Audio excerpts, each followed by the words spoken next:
Привет, друзья! Итак, пришла пора поговорить о... Oh, you touch my tra-la-la. My ding-ding-dong. Не, о чем мы сейчас подумали? Извращенцы! О храмах. Сегодня говорим о храмах.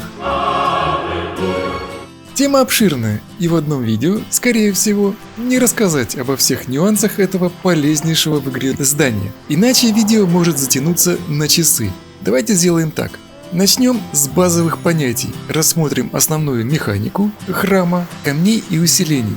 Если тема интересна, пишите в комментариях, будем копать глубже, ибо есть куда. А мы приступаем.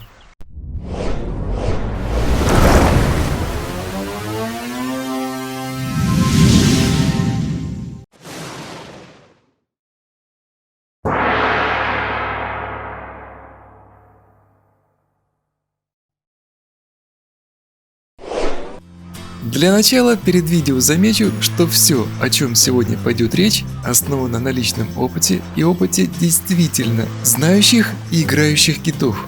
В основном китайцев, канадцев и австралийцев, ибо со многими знаком лично. Так уж получилось, что знаком и с парочкой ребят из Поднебесной. Отличные челы, кстати. Привет и респект.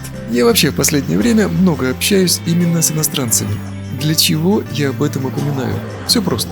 Информацию, которую они предоставляют, вы не встретите ни на просторах инета, ни на ютьюбе. Только тет-а-тет, только личное общение. И, как правило, их рекомендации именно по храму, подчеркиваю, примерно одинаковые. Я, к примеру, использую только эти рекомендации, и у меня никогда не было проблем ни в PvP, ни в PvE, ни в прохождении любых ивентов. Потому что когда твое войско сбалансировано и выставлены правильные приоритеты, играть легко и приятно. Я специально выношу этот отрывок в начало видео, чтобы сразу отсеять наиболее упертых адептов. Меня вообще, мягко говоря, удивляет упертость некоторых наших игроков, именно русскоговорящих. Мы ругаем и, видимо, завидуем китайцам, но не учитываем их трудолюбие и ум. Да, они донаты, но они в первую очередь умеют думать и анализировать. Где-то с полгода назад я специально в прямом эфире показывал силу войск, сбрасывал храм, расставлял, показывал заново, и меня в комментариях буквально завалили гневными комментами, насколько же я не прав. Вот честно, я после этого стрима тупо сидел и думал, может, что-то я не так показывал. Показал же на пальцах, ну как еще донести? Ладно, попытка номер 2. Я лишь советую досмотреть видео до конца и хотя бы задуматься. Приступаем. История. Итак, начнем, наверное, с самого начала. Нет, не с этого начала. Начнем с появления храмов в игре. Храмы были введены в далеком 2020 году, когда мы еще ходили без масок и не стремались обниматься и здороваться за руку. Эх, золотые были времена. Введены храмы в патче 1.16.20. Вот он, у меня в архиве на сайте. Вообще, я храню полный архив всего, что когда-либо происходило в игре. Все новости и тому подобное. Так что при любых вопросах заходите, юзайте поиск. Все давно прекрасно проиндексировано всеми поисковиками. Кстати, это замечание моим недорогим копипастерам. Даже если вы настолько догадны, что тырите инфу, не размещая источник, все ссылки все равно будут вести на мой сайт. Не тратьте время, воровать плохо. Но я отвлекся. В том далеком патче было введено в строй всего 6 статуй. Это Зефирит, Друидомус, брат с сестрой Калиопа и Калиадос, Гер-Банокл и Фазер Илиос. Затем, уже в последующих патчах, постепенно появились Император, драконьи статуи и последней появилась статуя Флоры. Кстати, с появлением последней разрабы конкретно переломали первоначальную логику, и отголоски этой путаницы аукаются нам до сих пор. Постепенно вводились более мощные камни, было введено самопонятие эссенции и так далее. Наиболее круто сломалась логика, когда были добавлены несколько уровней божественности, это плюс 4, плюс 6 и так далее. До этого уровней божественности было гораздо меньше. Окей, возвращаемся в наш масочный режим и в настоящее время. Заходим в наш замок и входим в здание храма. Заходим в статуи. Как видите, я специально их сбросил, чтобы было понятнее и нагляднее. Выбираем любую статую, совершенно неважно какую. Пусть это будет, к примеру, Зефирит, она просто ближе. Рассмотрим сначала базовые понятия.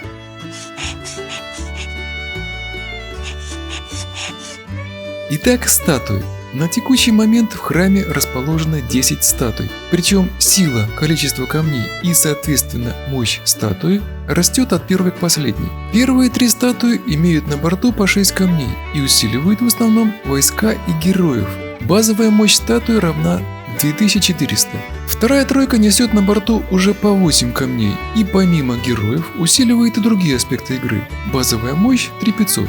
Третья тройка – это 2 дракона и фазер Илиос, который затесался между ними скорее всего потому, что воткнуть было просто некуда. По идее, здесь должен был быть 3-й дракон. Вся тройка несет на борту уже по 10 камней и в базе имеет 6400 единиц силы. И последняя статуя – это статуя Императора всей Норландии. Несет на борту аж 12 камней, причем как драконьих, так и обычных. Если хотите мое мнение, она должна была бы быть между драконьими статуями, а как раз статуя Илиоса, по идее и по логике, и должна была скорее всего стать последней, ибо Илиос и позиционируется как бог всего.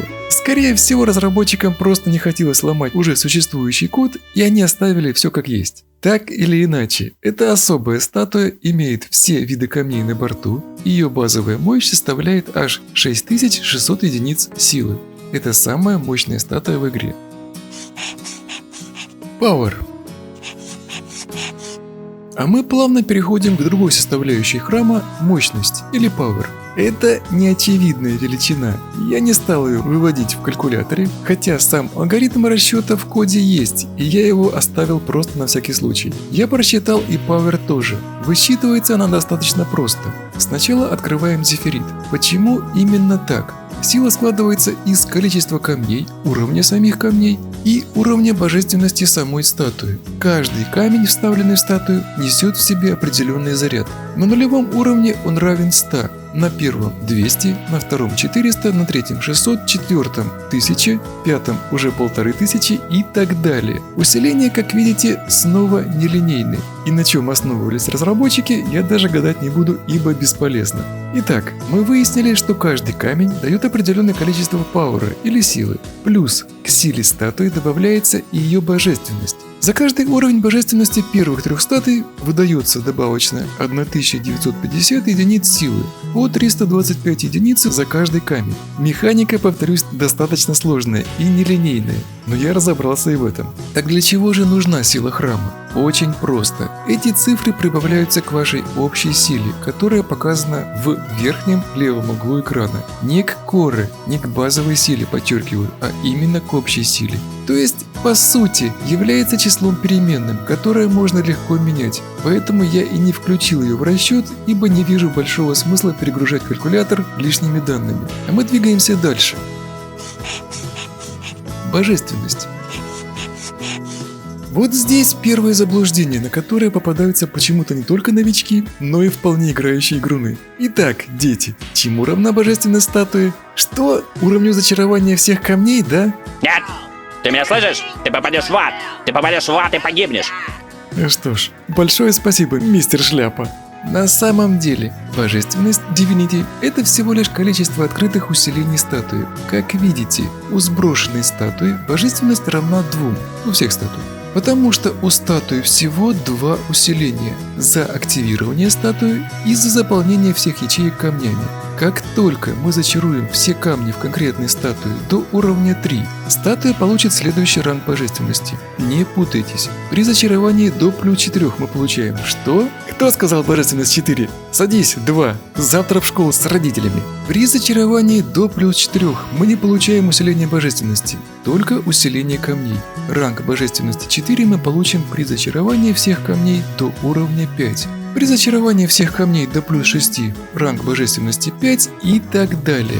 То есть следует понимать, что божественность – это всего лишь количество открытых усилений статуи. На сегодняшний день мы имеем всего 9 уровней божественности, получаемых при зачаровании всех ячеек статуи до 10. На практике, признаюсь, ни разу такого не встречал, ибо количество камней для зачарования до плюс 10 просто нереальное. Скорее всего, дешевле купить квартирку в пределах Садового кольца. Но и усиление именно камней при этом поистине колоссальное. Мы к этому еще вернемся. Хорошо, с божественностью, надеюсь, разобрались. Переходим к более сложной теме – камням для зачарования. И... эссенция. Здесь будьте внимательны, ибо знаю, что многие новички особенно впадают в конкретный ступор, когда видят, что камни для прокачки, которые мы получаем из ивентов и ежедневных заданий, и уровень рунных камней – это два совершенно разных понятия. Здесь, конечно, разработчики накуролесили в волю, но почему бы не сделать, как, например, в призмах или в драконии, да даже в мастерстве героев. Усиления сквозные и хорошо и логически считаются. В храмах же все по-другому. В игре присутствует два вида камней. Первый – собственно рунные камни. Их можно представить как ячейки или, если угодно, дырки в статуе, куда заливается эссенция, получаемая из другого типа камней. Камней для зачарования. Сложно, да? Давайте еще раз. Рунные камни, вот они. Их можно представить просто как дырки, отверстия в статуе. Каждая такая дырка имеет свой цвет, название и форму. Скажем, первые два камня у статуи зефирит зеленого цвета и зовутся непоколебимость. Здесь я не могу не вставить свои 5 копеек. Переводчики, мать вашу, ну под какими препаратами вы перевели? Резолв как непоколебимость? Ладно, молчи, ведь молчи. Большим толстым дядям-переводчикам виднее, они умные, получают денежку от дяди китайцев. Все хорошо. Хорошо, в Багдаде все спокойно. Нет! Полегчало.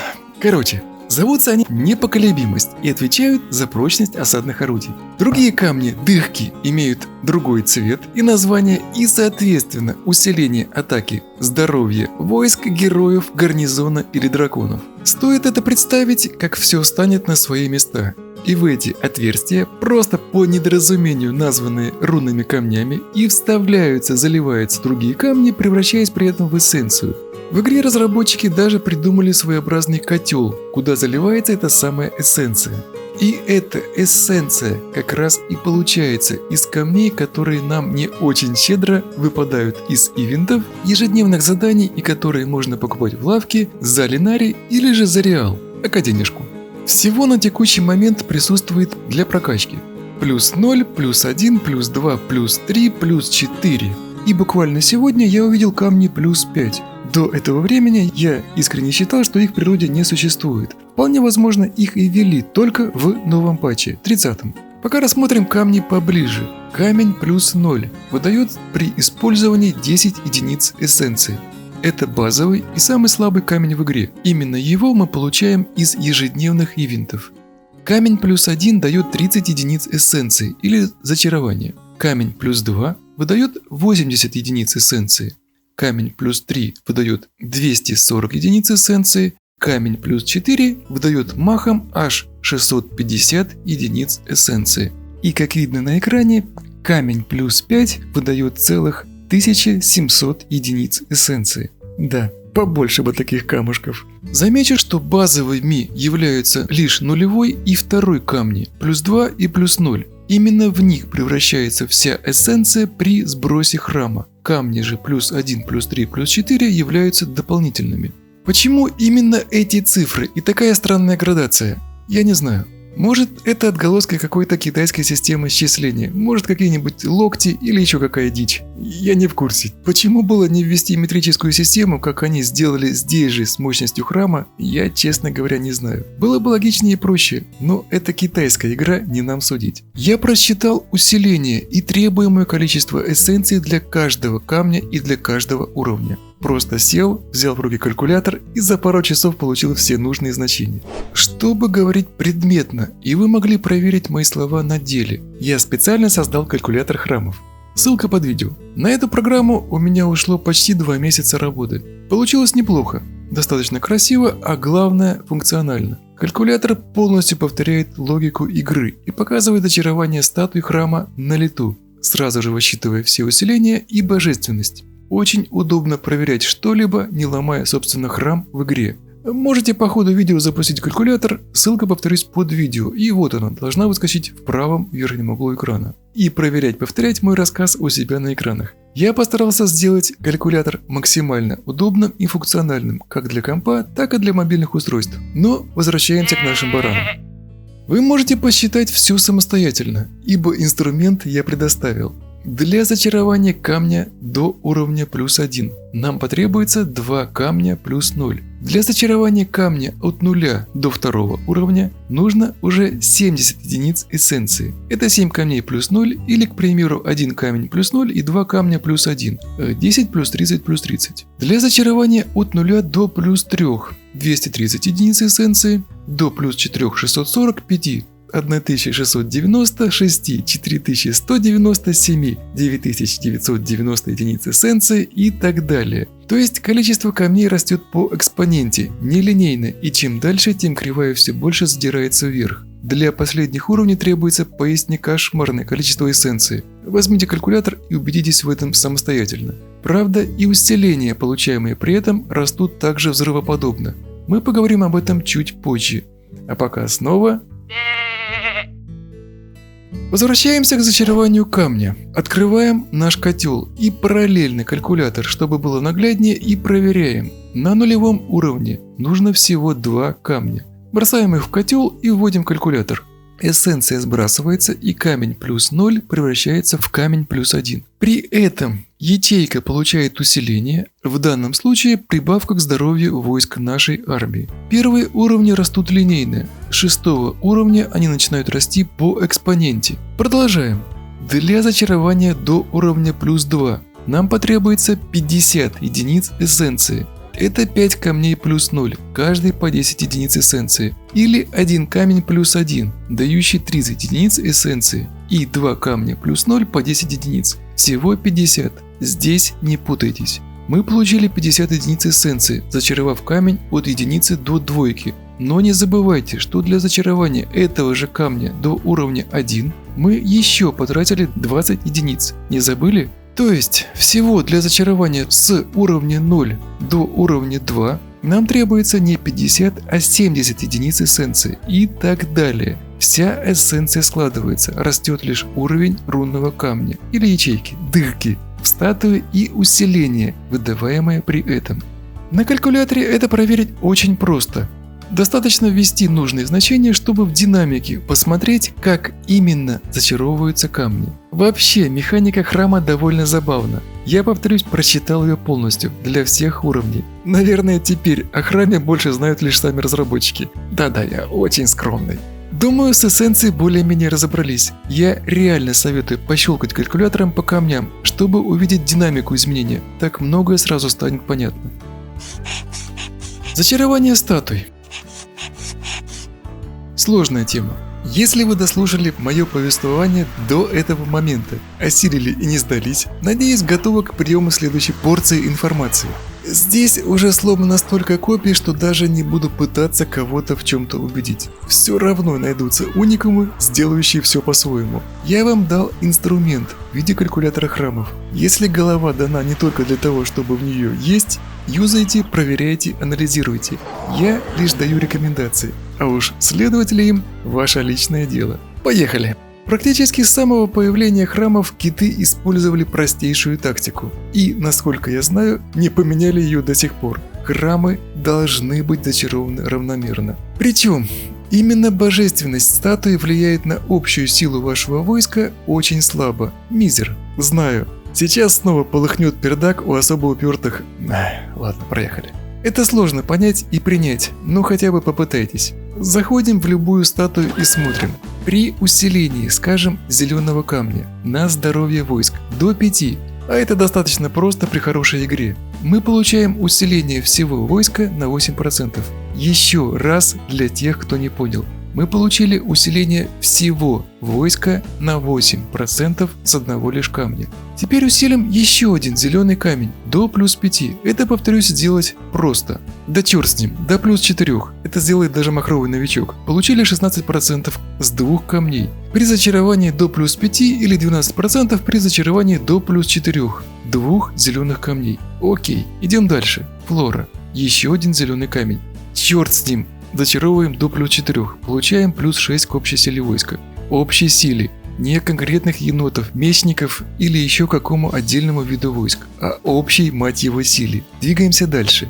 Калиопа, еще плюс 6%. Это уже 24%, если зачаровываем до плюс 4. Дальше. Банокл. Еще 2 зеленых камня, 36% на плюс 4 или 48% на плюс 5. Дальше. Калиад. еще 2 камня. 8 зеленых камней на плюс 4 дадут 48% усиления, на плюс 5 – 64%. Первый дракон. Еще 1 зеленый камень и еще плюс 6% или 8% к общей силе на плюс 5. И лес. Еще плюс 6 или 8%. Император. Еще плюс 6 или 8% усиления. Что мы имеем в сухом остатке? 11 зеленых камней. Если их зачаровать до плюс 4 каждый, получаем 66% усиления всего войска. Сумеем зачаровать до плюс 5, получим 88% усиления. Да блин, если вы совсем новичок, до плюс 3 эти камни можно зачаровать за пару недель игры, вообще не напрягаясь. И все равно при этом мы получим 44% усиления за всего-то 3 уровень. Для зачарования камня до 3 уровня вам потребуется всего 23 камня. 23, мать его, камня. Это вообще ничего. Умножим на 11, 253 камня. Сложно? Вряд ли. Для зачарования до плюс 4 вам потребуется 704 камня. Дальше считайте сами, ибо калькулятор есть, я вам его предоставил, сделать это может теперь каждый. Сложно? Ну камон. Я замечу, что мы всего-навсего зачаровали камни на здоровье войск и получили огромнейший буст усиления всего войска. Теперь давайте представим путь, по которому идут почти все адепты прокачки единичной статуи.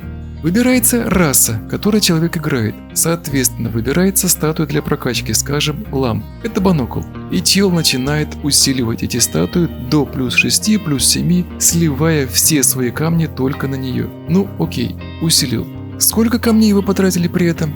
А что получили? В случае зеленых камней вы потратите 1998 камней, почти 2000 камней на одну только статую, и получите что при этом? 30% усиления вашего войска и 15% усиления у теней. Стоило ли оно этого?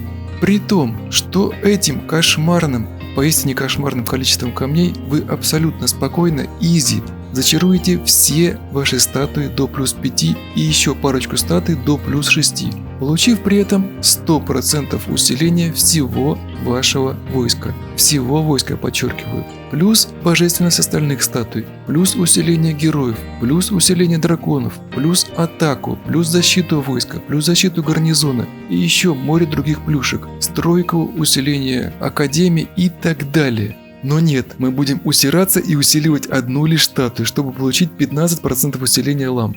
Ребят, вот вам самим не смешно? Мне вот почему-то нет. Потому что уже предвижу комментарий, наверняка 100% хоть один, но найдется, который будет написывать, что нужно качать одну статую, несмотря на весь мой спич. Ну, я пытался.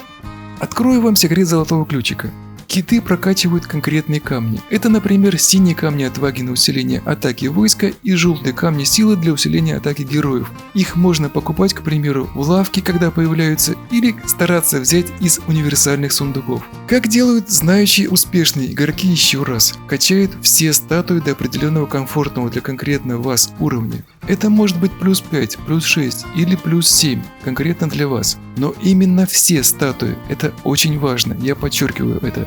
И уже затем качают конкретную расовую статую для усиления конкретной выбранной расы или скилла.